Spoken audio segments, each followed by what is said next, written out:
There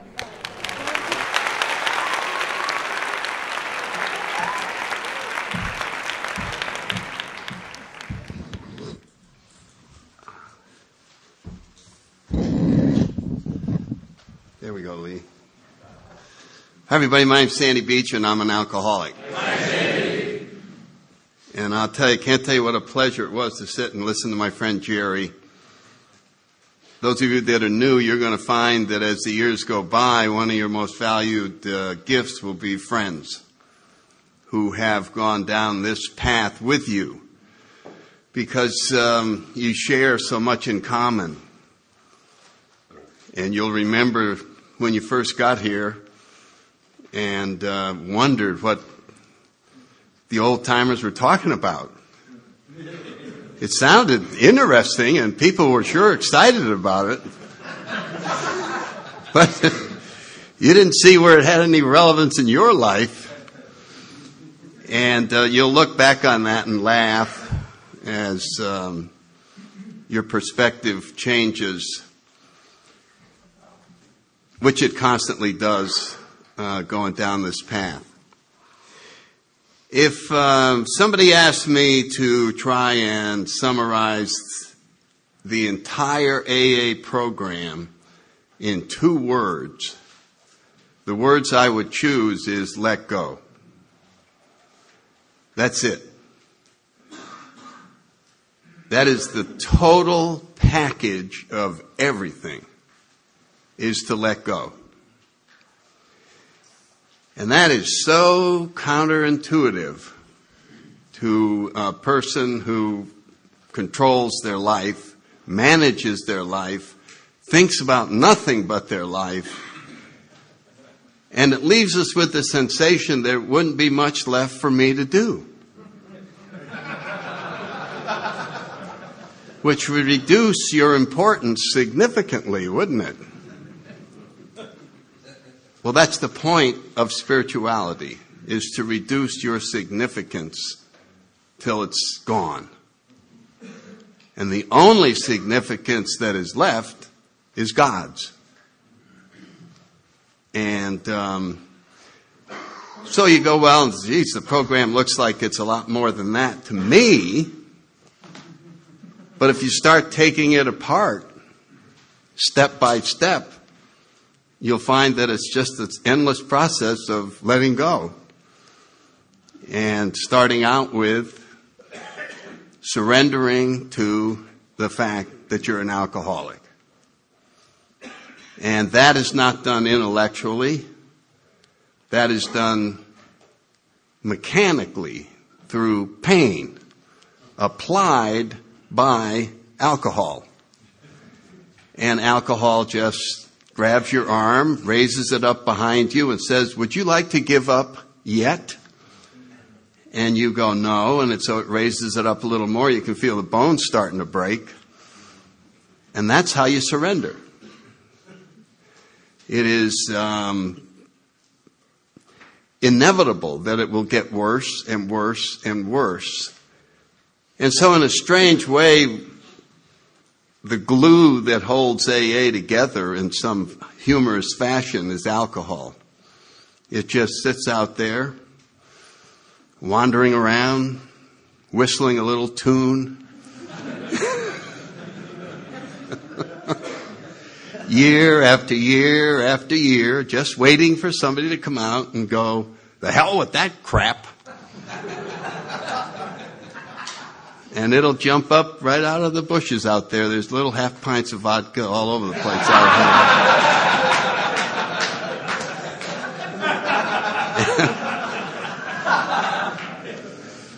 here. Hey, I feel your pain. Come on over here.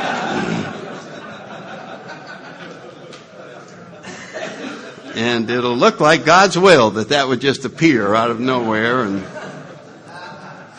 and then it'll start applying the pressure to push us towards surrender and surrender and surrender and surrender. And so each one of us is very familiar with the fact that one way or another we had to let go of our drinking. And so that was the beginning of letting go. But it's just the beginning. I'm reminded of a sentence, I think it's in, I've lost track of pages over the years. I have all the material, but I don't have it cataloged anymore. I can't tell. But it seems to me that this is in the beginning of the third step in the 12 and 12,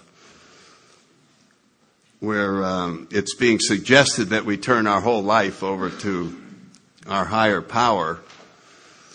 And you know how Bill writes. He writes the point that he's trying to make. He does this quite often because he knows us very well. He writes the point he's trying to make, and then he writes what our reaction to it's going to be, which is generally negative. You know what I mean? Like, what are you talking about? And I have to maintain some independence here.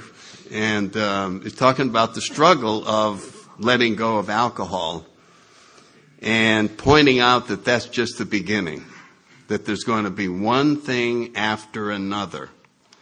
And in my own case, I remember I finally, after being in a nut ward and all those things, it finally became obvious that I really ought to relinquish this drinking thing to AA and whatever was going on here. But it wasn't too long after that my sponsor, he noticed that I would be broke and then I would have about $30. And he wasn't quite sure where this $30 had appeared from. And I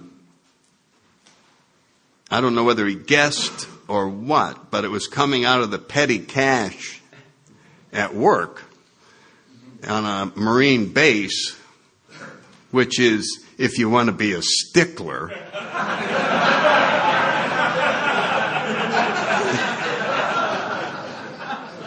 is technically embezzling. And so he approached me on it, and he said, if you're going to stay sober, you can't keep doing that. You just can't keep doing that. And I said, you can't? No. So all I took out of that was that there was actually two things that you had to give up coming into AA, was drinking and embezzling.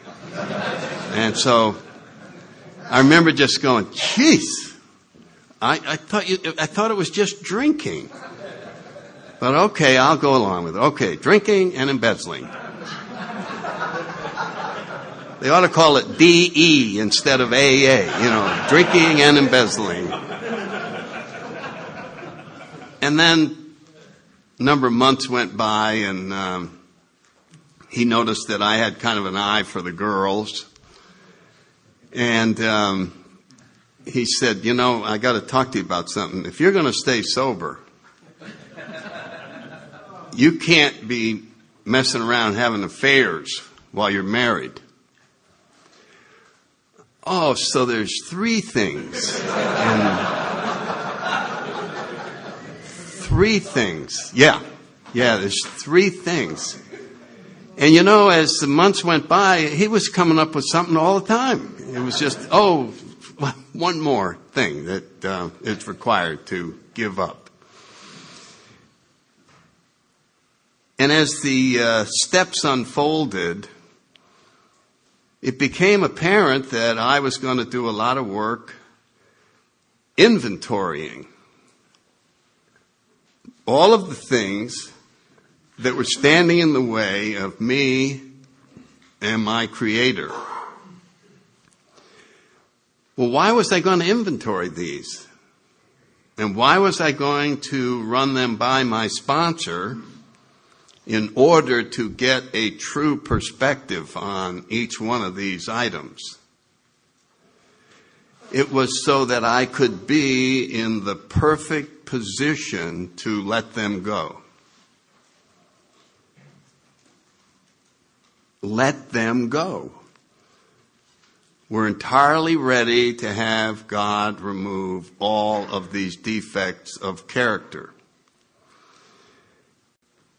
God God, God. I mean, every time you turn around in here, God, God. I mean, what has he got, a PR guy like the Marine Corps? And,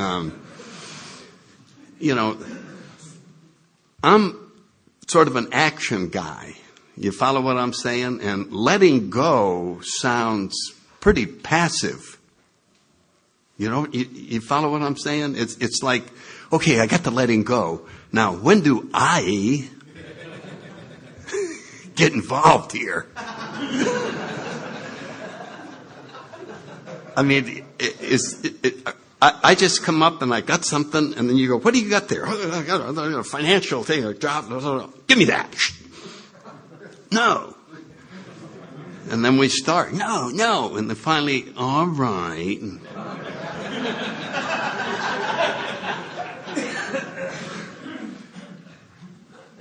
Now, this sounds silly, but this is the whole deal. I mean, it really is. If you're worried about something right now, in other words, it sounds like you end up doing nothing, and that's because it's a paradox. If something's bothering you today, you just got fired and you don't know what to do about a job and you don't know what to do and you are really upset about it. And I'm not going to do this, but I would ask somebody, okay, come on up here and tell me exactly what it is. Well, I'm terrified about money and I don't know where I'm going to find a job and all that.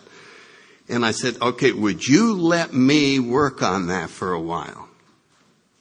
Because I happen to know how to put this into the abundance of the universe. I happen to know how to get the word out. Would you be willing to give me the entire package that you're working on? And if you were willing to do that and just say, all right, and then I wait till tomorrow and you come back, you might very well say to me, you know what occurred to me last night? I really ought to call my uncle. He's got the type of company that I have. I don't know why I didn't think of his name before, but I really think he's the perfect guy for me to talk to about this. So what happened?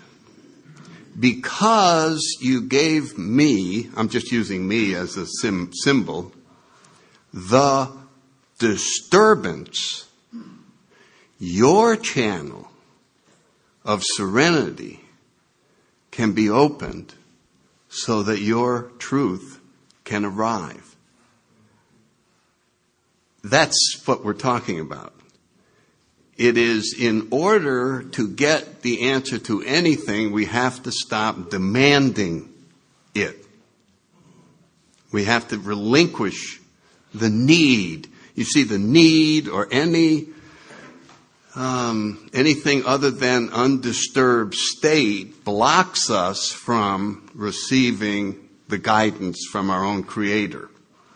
Because we contain inside of ourselves all the truth that there is. And I'm not a source of truth for you. I am a way shower. You can come to me and I can go, this is the direction to go get that. Now, I'm speaking now of the spiritual principles involved. While we're evolving in this direction, we give each other very specific advice all the time in order to stay alive long enough to have the program work. But what I'm talking about is the whole point of the program is to end up in a state of surrender. And a lot of interesting things happen. And I'm just stream of conscious on what these things are. What I've thought about lately when I'm working with people with problems is to sit down and discuss the problem until they see that they don't have a problem. And I got that idea when I was brand new. And I would go to my sponsor with the sky is falling You remember the sky is falling. It wasn't even a specific thing. I would just come over to his house. What's the matter? What's the matter? Oh, the dog is going to do this. My wife is going to run away. My children, and the colonel at the job, and he'd go through the whole thing. Or I'd go through the whole thing, and then he'd go, okay, yeah, you got a point there. Yeah, but on the other hand, your health is starting to return. You've got 6 months of sobriety. You're making coffee in your home group. People are really starting to like you. They're talking about how happy they are that you're in the group. And I talk to your family, and they see some hope here that this is really coming around. And then he would talk. And then when he got through, I would say, well, if you look at it that way, maybe I had it wrong. Maybe I had it wrong. So the problem concerned an incorrect perspective on it. An incorrect perspective on it. Well, how does that perspective get changed? By letting go of the old perspective, which are all of the old ideas that Jerry and I have been talking about in our lives, and his story about his dog. What was his dog's name? Patches or something? Yeah, and all they wanted to do was to let go of these huge animals he was attacking. And so there's something inside of us that doesn't want to let go. And that is our self-centeredness, which was being talked about, our selfishness. But it boils down to, it is our ego. It is our sense of self that, according to our story, is absolutely necessary for me to continue functioning as an individual. Now, it is true that for that individual to keep functioning, I would have to keep behaving in that fashion. But we don't want that identity to continue anymore. We do not want to exist as a self-centered, ego-driven entity, which is what our story is when we get here. And so as we start through this inventory and sharing with another human being, and then coming into steps 6 and 7, which is monumentally important in the program. Because Jerry was talking about the absolutes and how frightening the absolutes. Oh, God, we can't get those absolutes here. The drunks don't want to hear about absolute anything. Why don't we want to hear about absolute anything? We want wiggle room. We want wiggle room. We like our favorite expression. What's our favorite expression when we start talking about absolutes and any of this stuff? But remember now, progress, not perfection. Now that's an out of context interpretation of that. Because when we get to step 6, it's clear as a bell. That's talking about perfection. That's what the 12 and 12 says. The clear implication of having God remove all our defects of character is perfection.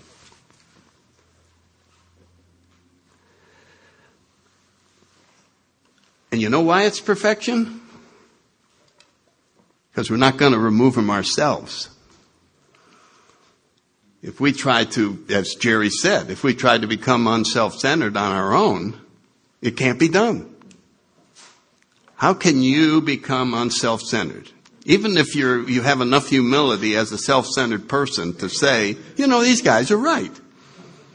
I really am self-centered. All I walk around, I just think about myself. That's all I think about. When he was talking about walking down the street with his friend and whatever's happening, I can remember that. I'm walking down the street with my friend. It's a sudden downpour of rain. And I remember telling my friends about it. I said, boy, the rain came down and I got soaked. They said, what about Joe? Oh, I guess he got soaked too. I guess yeah, that's right. He probably got soaked too. He was standing right next to me. But I didn't think we both got soaked. I got soaked. So then, it gets pointed out and we go, you're right. I am self-centered. Wow. What is a self-centered person's reaction to that? You know what? I'm going to do something about that. I'm going home and I'm going to work on that self-centeredness. I'm going to sit in my little den, in my chair, looking at my pictures on my wall, and I'm going to sit there and work on stop being self-centered. I'm going to say, Sandy, you've got to stop thinking about you. Yeah, you're right. I got to stop thinking about myself. Well, I'm glad you understand that I know it's the problem. I'm glad we're in here working on this self-centeredness. And I can report to my sponsor, I spent 3 hours alone in my room working on self-centeredness. Just sitting there thinking about how I think about myself all the time.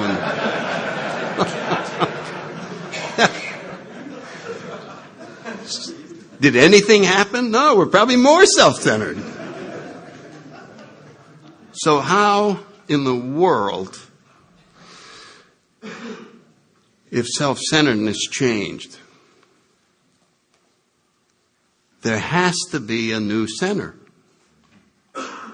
That's how it has to happen.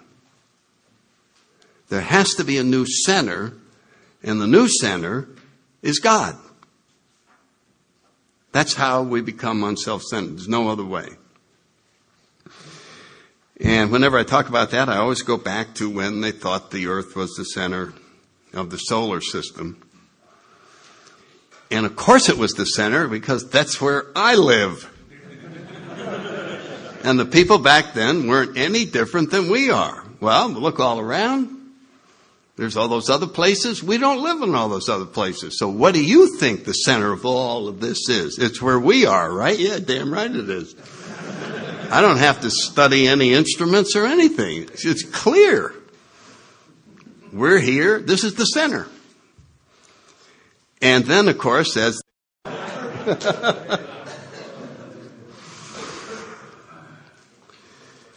anyway, as they start measuring things, it wasn't making sense. And they finally,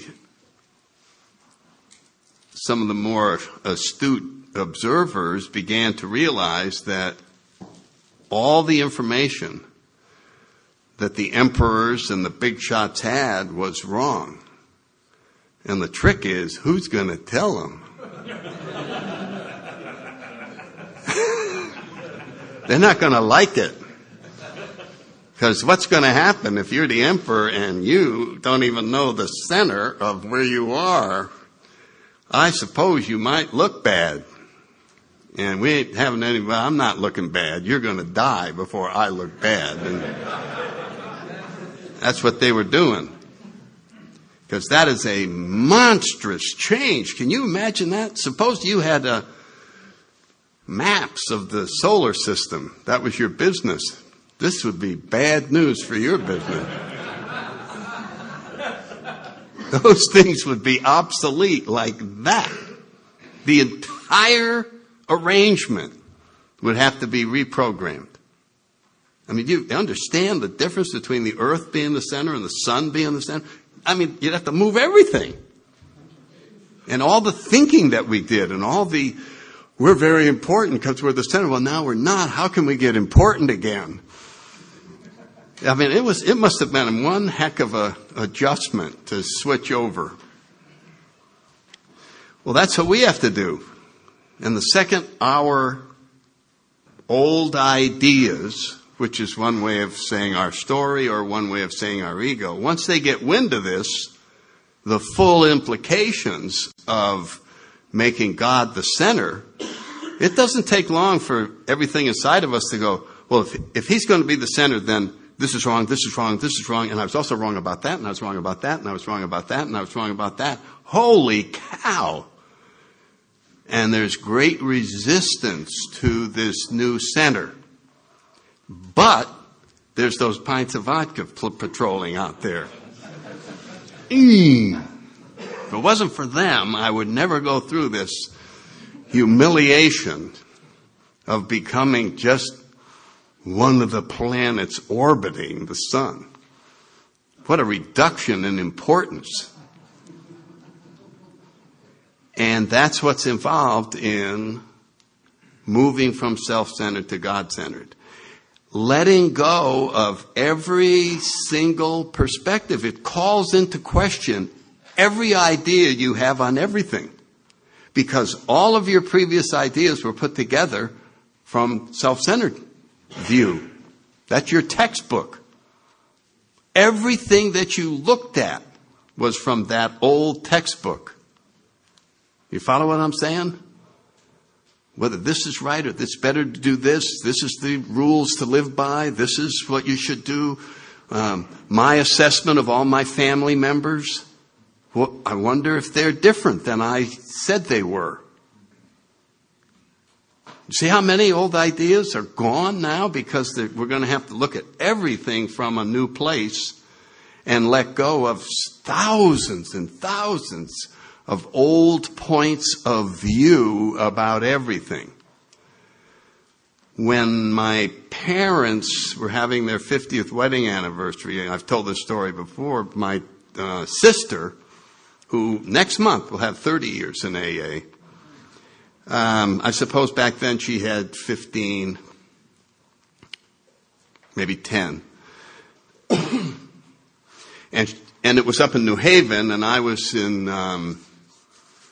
Washington, D.C. And she was going over the guest list, who was coming, old friends, et cetera, et cetera. And I was, oh, yeah, oh, good, Sue, oh, yeah. She had a country club, and it was going to be quite a nice event. And she got to one uncle, and I said, oh, no, let's not invite, don't even tell him about it. Don't tell him about it. He is so abrasive. Sue, he'll ruin the energy. We're trying to have peaceful, spiritual energy at the event. Why don't we just not have him come? And she said, he's only like that when you're around. Everybody loves him. He's great. He's absolutely wonderful.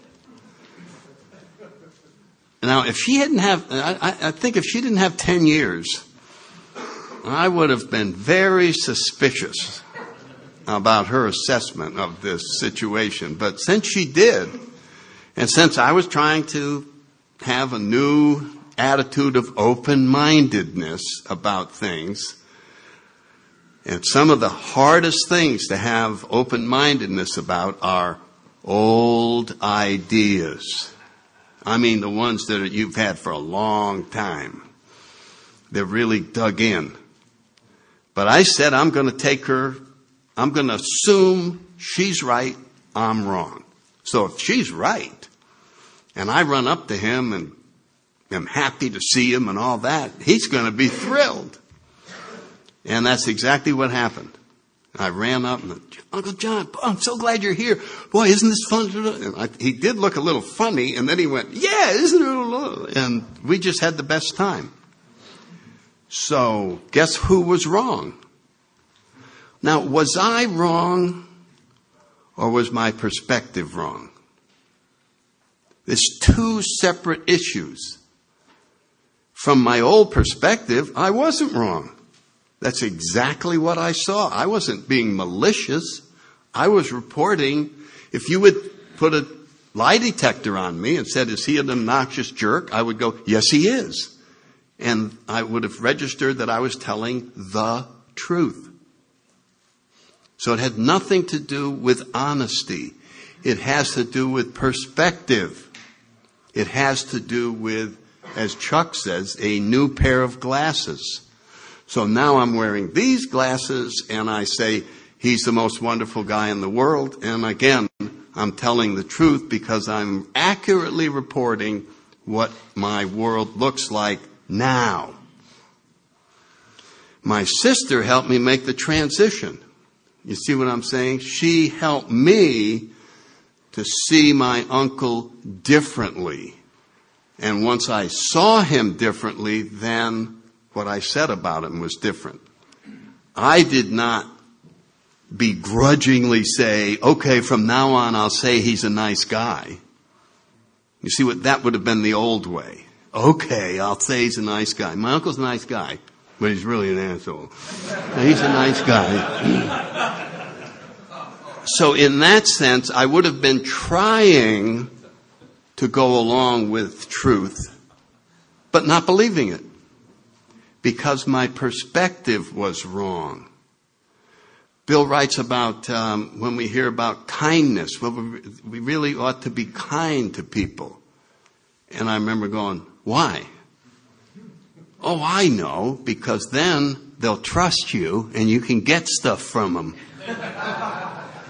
You know what I mean? I said, well, what is kind?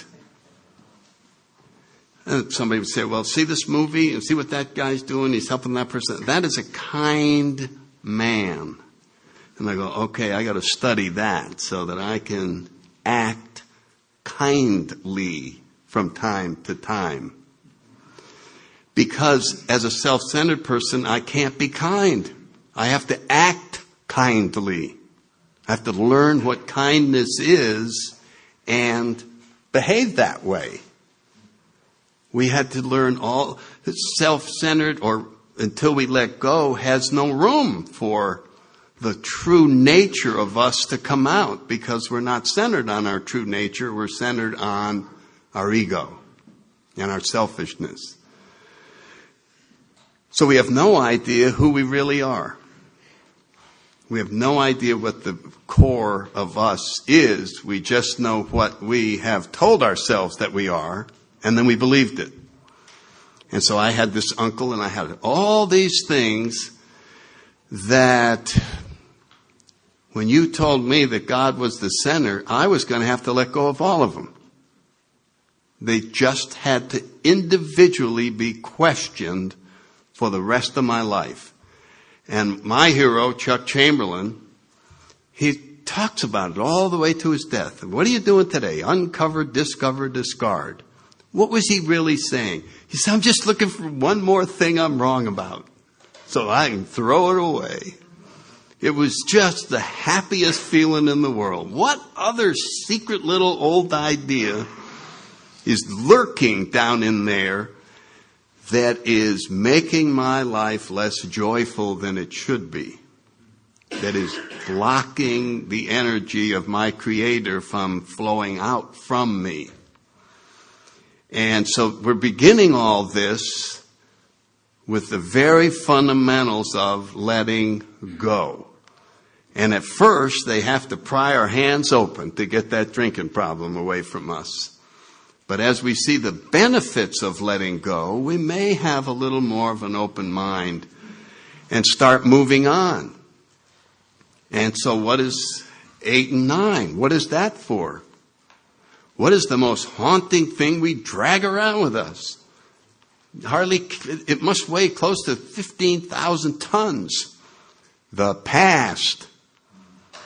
The past, with all of the stuff we did, and there it is. It's just, yeah, I'm trying to live in the now, but I can't get here. I mean, I got the now, and I got the, for you guys, it may be the 90s. For me, it was the 40s that I was dragging around with me, and the 50s. That's a heavy burden. And so they said, well, we're going to show you how to let go of that burden. Here are the steps that are designed so that you can accomplish that.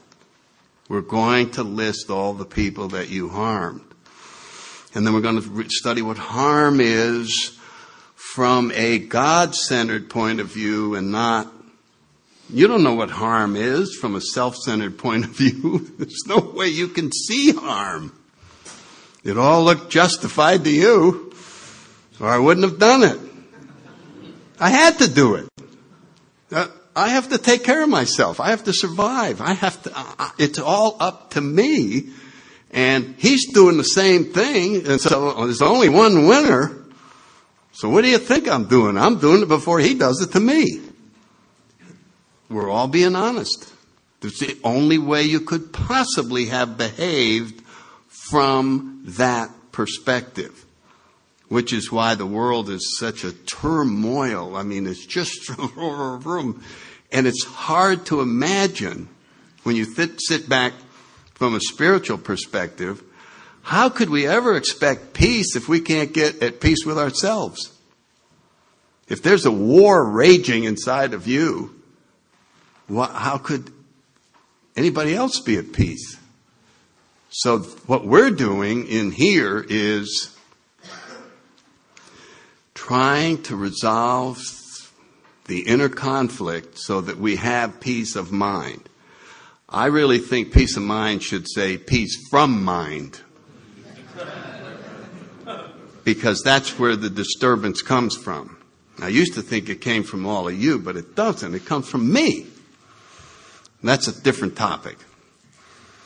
And so I would submit to you that steps 8 and 9 can be put in the category of letting go. Letting go of the past. Letting go of all of the burdens that we're carrying around. Another principle that is totally concerned with letting go is forgiveness. That may be one of the most powerful things that can be done to achieve peace of mind, is forgiveness. When I look at the 10th step and I go, what is the essence of the 10th step? The essence of the 10th step is to stay undisturbed and to have a cushion of self-restraint so that when the events of the world happen, and it does cause me to lose my connection with my higher power, I immediately make the top priority reestablishing the connection with my higher power. So how is this done? Well, it says self-restraint, honest analysis of what's wrong. How could you have an honest analysis of what's going on in your disturbed moment? Ask somebody else. So I call a friend and I go, look, let me just run something by you. This just happened. I was down at work. The boss came in. He said this. How do you see it? You see what I'm saying? How do you see it? Well, the way I see it, your boss is totally off the wall. I mean, he must have some problems at home to come in and do something like that. Oh, my God, that's totally out of line. Forgive him. Follow what I'm saying? The answer to your solution is forgiveness. Or he could say, no, he was right and that you overreacted. Go make an amend. There's only two things that are happening so that I can let go of the disturbance and then move on. Once I have reestablished my connection, I'm free to simply enjoy the day and be part of God's plan for whatever's supposed to unfold during the day. And then we get to 11 and 12. I can clearly look at meditation and prayer as a powerful technique for letting go. I am now trying to get even closer to the power and direction as to how I should live my life. If you look at the wording in the 11th step itself, what does it say? Praying only for knowledge of His will for us and the power to carry it out. It never says, take your plan to Him and ask Him to help you get it. Now, maybe that would work. I'm not going to say that wouldn't work. And you may get great results from that working. But if you allowed Him to choose the plan, you would be happier. Who can think up the best plan for you? You or God? So even if you got just what you asked for, you would still be way short of where you'd be if you asked God to figure out what would be best for you. So I don't dispute that God can help people obtain their goals. I would suggest, this is just my own perspective, that you'd be even happier allowing Him to figure out what would be best for you. Just my take on it. So I don't have no quarrel with the idea that you could pray for this and it would happen, and pray for this and that would happen. And I think that's wonderful. I just think there's another level of happiness and another level of less willfulness in even thinking up what would be best for me. These are just my own thoughts. And then we get to the jackpot of letting go, which is a spiritual awakening. This is what we've been trying to accomplish the whole time. In other words, in order to move from self-centered to God-centered, then I have to let go of the whole ball of wax. And from that view, I mean, if you just, every time I think back on the astronomers when they were observing the motions of everything and just going crazy trying to make it come out right with the earth as the center, and then when they said, no, it's really the sun, and then they went, yeah, wow, now that I check Venus, look at this. Well, that worked. Okay, let's check Pluto. Holy cow, it works for Pluto. Holy cow, it works for this. It worked. It works for the whole thing. The whole thing makes sense. So every problem that I was trying to figure out will be revealed in an awakening. And awakenings are a relative term. I think of it as allowing light to come in. And at first, there's just a little tiny crack of light coming through a black window, which is me seeing my first glimpse of a different world other than mine. Mine was the black world that I assembled in my own mind. And some people get a big burst early on, like Bill Wilson did. And it has to be maintained, and it has to be sustained, and it has to be sought to broaden, which is why seeking is such a huge part of our program. God could and would if He were sought. And so there's a constant level of seeking. But to me, it's important to understand what we're seeking. We're seeking more light. We're seeking more awakening. We're seeking more revelations. I just want more to be revealed to me. And so when I look at the big book, I look at any spiritual guidance, the big book is a signpost. And you read it and the book says that way. You follow what I'm saying? So if you come up to me and say, which way should I go? I can't say that way. I said, read this and it'll be revealed to you. Do these steps and it will be revealed to you. Now, granted, while we're going through and we're brand new, we're having people go, oh, don't go over there, there's a cliff. I mean, there are practical things that we can say. But the goal of it all is to allow ourselves to awaken so that we're receiving guidance. But even there, since we're up against our old enemy, the ego, who does not want to give up on all these ideas that we still haven't let go of, and he will jump in. I mean, the ego is the cleverest.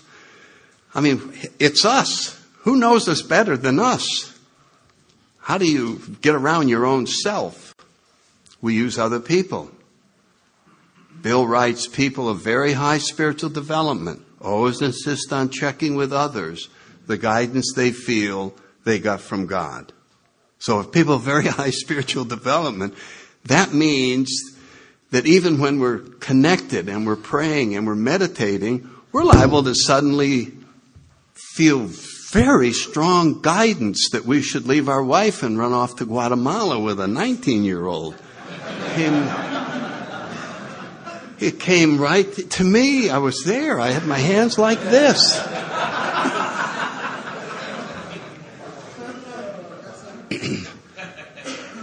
I'd say if your sponsor agrees, go ahead.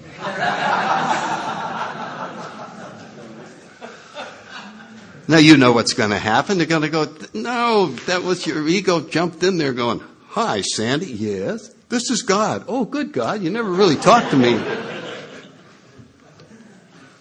I'll give you an example how subtle it is. Maybe I did this. No, not here. But it's called the ego prayer. Now, a lot of people don't know that egos pray. If they do, you want to be very, very cautious. But it looks something like this. God, I'm here tonight to thank you for what you've done for me.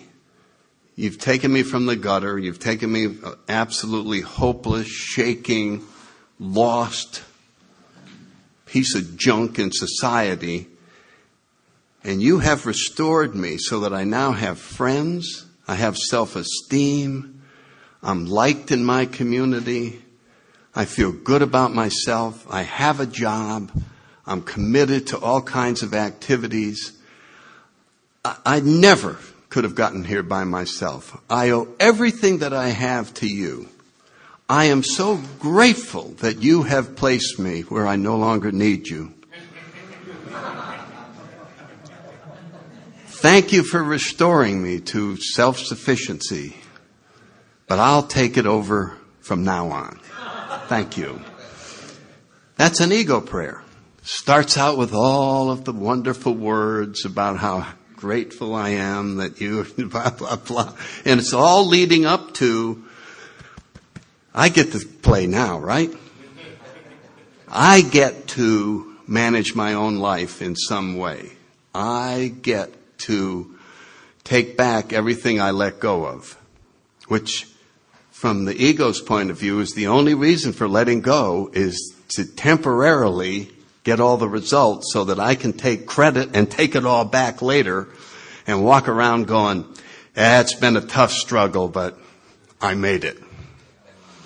I came from down there to up here. You see what? That's not a story that sells very well. No matter where we are, we're simply there giving God the credit for everything. Giving the God the credit for everything. Now that takes a lot of letting go to ever get to the point where we want to give God the credit for everything. And so I guess I've just used up about an hour just rambling on the general topic of letting go. And I never said, let God. Why do I not have to say, let God? It's kind of a trick question. Because in the beginning, I had a very hard problem with God. I had the Catholic crucifix that was ready to get me. And so my sponsor said, well, in your case, why don't you turn it over to whatever will take it?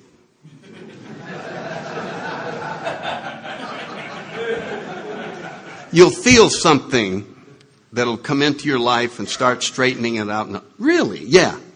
Yeah. So in your case, just turn it over to whatever will take it. And of course, that's what I did. In other words, as I let go, I am now in touch with my Creator, whether I believe in Him or not. And as the results flow in from letting go, I can explain those results in any way I want. Most of us, I said, all the credit goes to the wonderful force that was available as I let go to enter in and take over my life. Do you know how long it takes to say that? And somewhere in the 8th year, I got on an efficiency kick, and I said, God. Because that's the common word that is used for the invisible force that somehow comes in when I'm willing to let go, to straighten out my life and start working all kinds of things. You mean God? Yeah, well, I guess I do. I guess I do. That is, yeah, you see, Sandy, that's the word we use for the big long thing that you were describing. So in an efficiency kick, I just ended up going, God.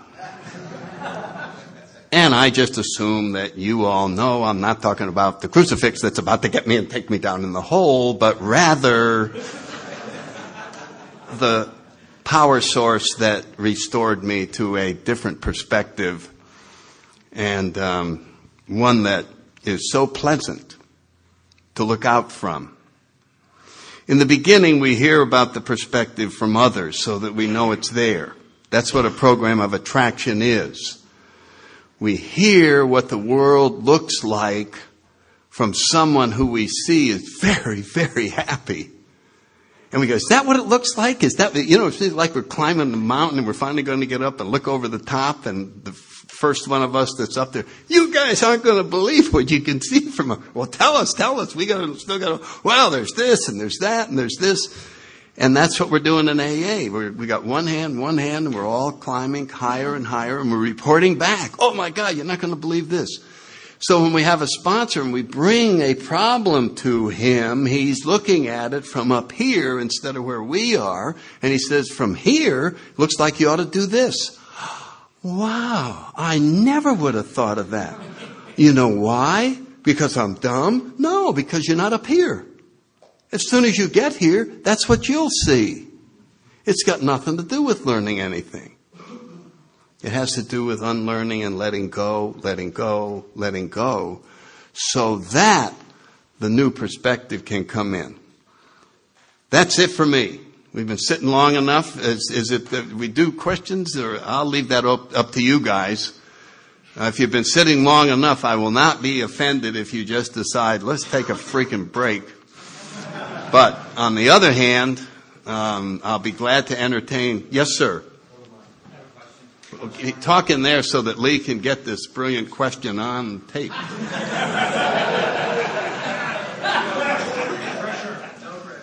I'm Steve. I'm an alcoholic. Hey, Steve. It's a barn burner. Okay. I'm just wondering if you felt the need to make an amends to your Uncle John. And if that I made it by loving him. I did not.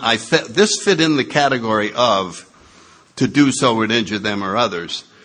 And it became apparent that if I had said, all these years I thought you were a perfect jerk, and I'm glad I found out I was wrong. Yeah, may have been. I think it might have set us back several steps from from the new relationship that we had just achieved. So, no, I never went up and said, I'm sorry I had those ill feelings about you all those years.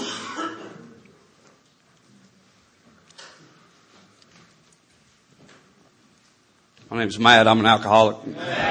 I was raised a preacher's kid. And one of the things I used to joke about was turning my will and life over to the care of God, and ended up being a missionary in Zimbabwe or something like that. I've been around for a little while, and as you were talking, when I turn things over and allow God to take those, and He does do better with it than I could have possibly imagined, but I still find myself today fighting, wanting it to do it my way instead of just automatically giving it over.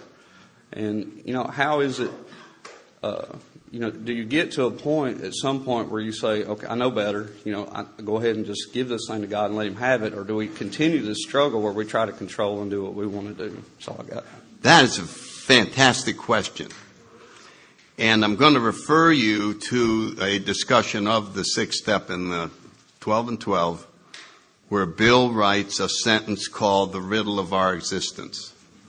Having been granted a perfect release from alcoholism, why don't we just turn over everything else and be happy as can be?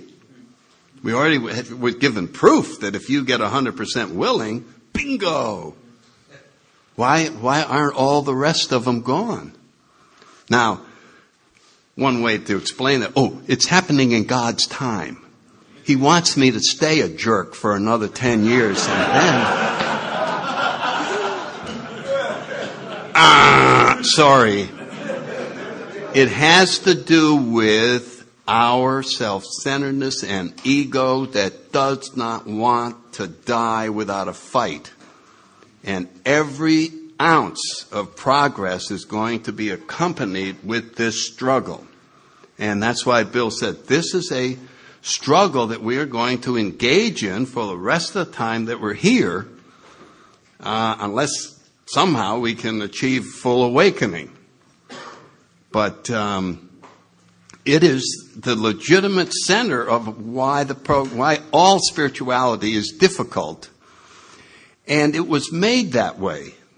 I mean, you got to remember that this is not something that we put together. And when I think about these things, I'm kind of weird. So I try to imagine, well, what was God why did he put it together this way? Why did he make it this way? And I think he made it this way so that we would appreciate it so much when we finally achieved it. If it was easy, it wouldn't have the value that it has when you really hang in there until you awaken one more degree. And then you go, yeah. And so I think it serves a wonderful purpose that it is going to be that way all the way. And that we still go, okay, but I'm still going to try. My eyes are going to stay on perfection till the day I die. And I'm going to keep going, I'm going to keep going. So that's a terrific question. I mean, that's right in the center of our program. Peter, alcoholic. Sandy, can you comment on the phrase, is it odd or is it God? What's that? Is it odd or is it God? Oh, well, Jerry already was talking about that. Is it odd? Is it God? I think I read as much about the universe as I read about spirituality because I find I'm reading about the same thing. And I love reading cosmology books. I can't possibly understand completely what these brilliant scientists are talking about. But it's important to understand the facts to the best of our ability in order to make up stories about them. Now, you're going, what is that? Now, when I say make up stories, I'm not talking about making up a story about whether I stole the banana or not. I'm talking about the only way to explain spirituality is through stories, of fables, parables. When we tell our story about how I used to be a hopeless alcoholic and look at me now, we just told a spiritual story. Because all you can see is God's work. You go, the only way that could have happened to that guy is if there is a God. And so the stories of the universe, I'll tell you this story tomorrow. It fits into that thing. And so I'll give you an example. The latest, there are some cosmology writers who are now trying to work in the stories because they say that scientific knowledge has advanced so far beyond our last set of stories that we need new ones. And this team attempted to do that. And let me just give you an example. They said, here's one way to think about you as a human being, man. It took 6 billion years for the universe to produce the elements that you're composed of. 6 billion years before stars exploded and collapsed and did all the things to produce the elements that came through the cosmos to Earth so that you could be created.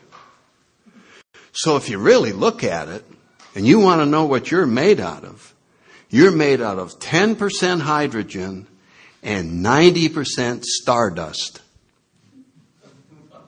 Now see, all I did, or they did, and I'm passing on to you, was take the facts and make a story out of it. A picture. So that we go, wow, I like the new facts.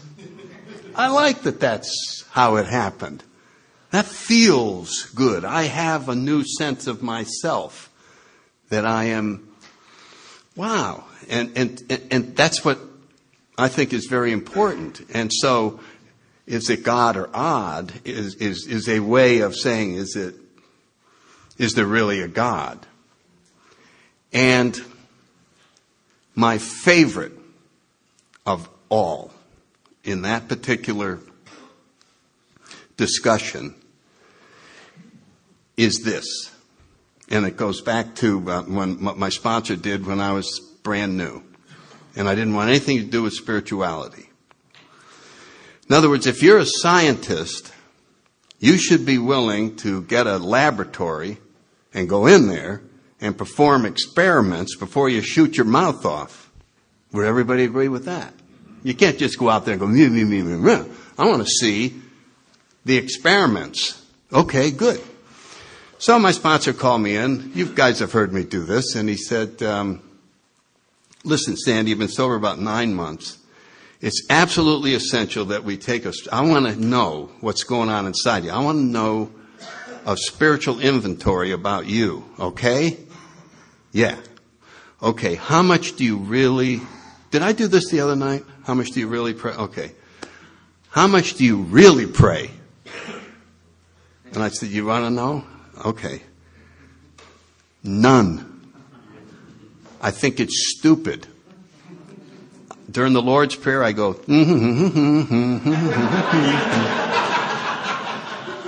I don't, Bill, it's the stupidest thing in the world. Hello, hello, hello, hello. It's just, I don't do any. That's all right. I'm not going to judge you. I just want to know. Okay, so 0 pray. Okay, fine.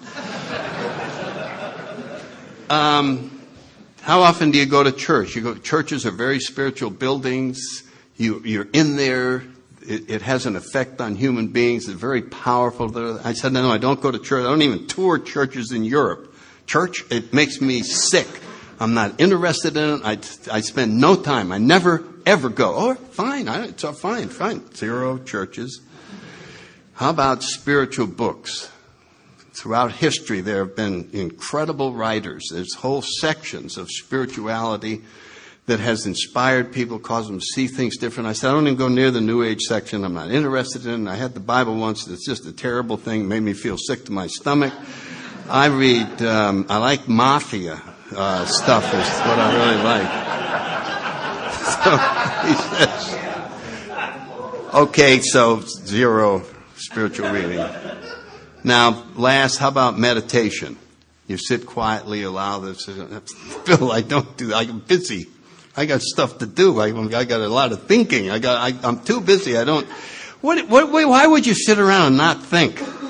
It's just the stupidest thing I ever heard of. So, okay, so fourth. One more question. So how's it going?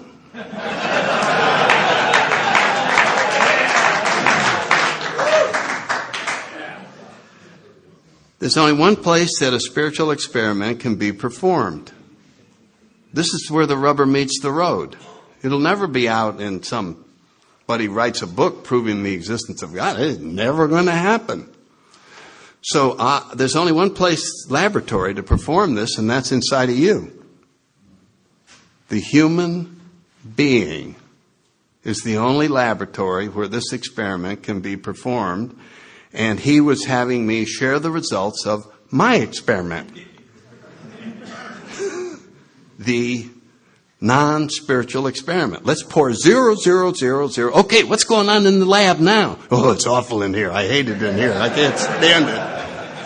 I'm afraid I can't stand me. I'm going to cry. I'm going to cry in here. Okay, well, cry. Now, we have another experiment in these steps. And we'd like to use your laboratory with you as the scientist. You can't ask for better terms than that. You're the only one that's going to do the experiment. and you're the only one writing down the results. And we're going to trust you to report back to us. Now, how could you turn that deal down? And guess what people say? Why would we not want to do that? Right in our literature. We recoil from prayer, much as a scientist who refuses to perform a certain experiment, lest it prove his pet theory wrong. What is the greatest fear the ego has about praying? What if it works? I'll be wrong. I'll look like a jerk all these years. I've been going, that's crap, that's crap, that's crap. And all of a sudden, I'll be happy walking around. Yeah, it's great, it's great. I'd rather be right than happy. So, I simply say that if you will perform this experiment as a scientist and see what the results are. Now, when you report back the results, does that conclusively prove odd or God? Or does everybody have to conduct their own experiment? Everybody has to conduct their own experiment. Because I can't prove it for you. You can look at me and go, God damn, it really does seem to work. And maybe I will perform that experiment. So that's my long, long answer to, is it God or not? Hey, Sandy, I got a quick question for you. Sonny Beach alcohol. I just want to know, is that duck an alcoholic? Lee, we have a question that can never be answered. Is that duck an alcoholic? The one that's sitting on the side here. All right, are we almost there? All right, no, we're not. Thanks, Sonny. I'm Mike. I'm an alcoholic. You know, the ego you talk about, it's such a tricky thing. It trying to rid oneself, deflate the ego. You know, what I find, and how do you deal with the fact that I feel like my purpose here is on earth is spiritual growth. And when I start growing some, in terms of letting it go, my ego wants to step in and go, look how good I am at letting go. So the separation from the ego, even in spiritual growth, is so difficult, I think, because my pride wants to step in on anything and take back control. How do you deal with that? Could I ask a favor that I answer that question on the lecture Sunday morning? Certainly. Because it can't be answered in 5 seconds, or 2 minutes, 3 minutes. But that is the heart of the Sunday morning deal, okay? Thanks. And then if you have a question after that, then... Are we there? One Hi, more. Kevin O'Neill, alcoholic. The last one. I heard you say you have 6 children, and the topic of today's discussion is letting go. I don't know if you experience this, but perhaps you can share your experience. I have 4 children, and I find that going to meetings in church, bringing meetings into treatment centers, working with sponsees, I feel like I can let go. I can feel spiritually centered. But as soon as I walk in the door, I'm wrapped around the axle. 4 kids, 9, 8, 6, and 5, and it's the wheels fall off. So, and I pray to let go of the outcome, and just live in the action. What's your experience with that, please? Okay. Without the 4 kids, letting go is just a theory.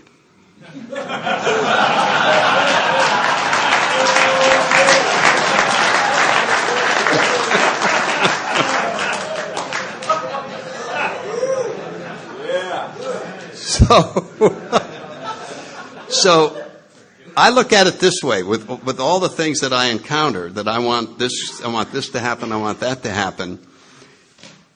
In order to have it happen, I need a classroom where I can learn the lessons and actually have the adjustment made inside. So every time they're yelling for this or doing for that, you are forced to become more flexible. Now, it doesn't look like God is shining down going, I'm going to turn you into one of the most flexible spiritual beings you can imagine. It looks like, I can't believe this is happening to me. But that's precisely what's happening. You have to become more flexible and more and more and more. And then teenager, I can't believe the level of acceptance is here. Now it's out to here. Now it's out to here. And then I had 2 daughters who became alcoholics. And then you have to accept all the stuff that they're going through. And so how else could you take your level of acceptance out that far without adversity? Okay, we're at the end of the time. Thank you, guys, and we'll have a nice lunch.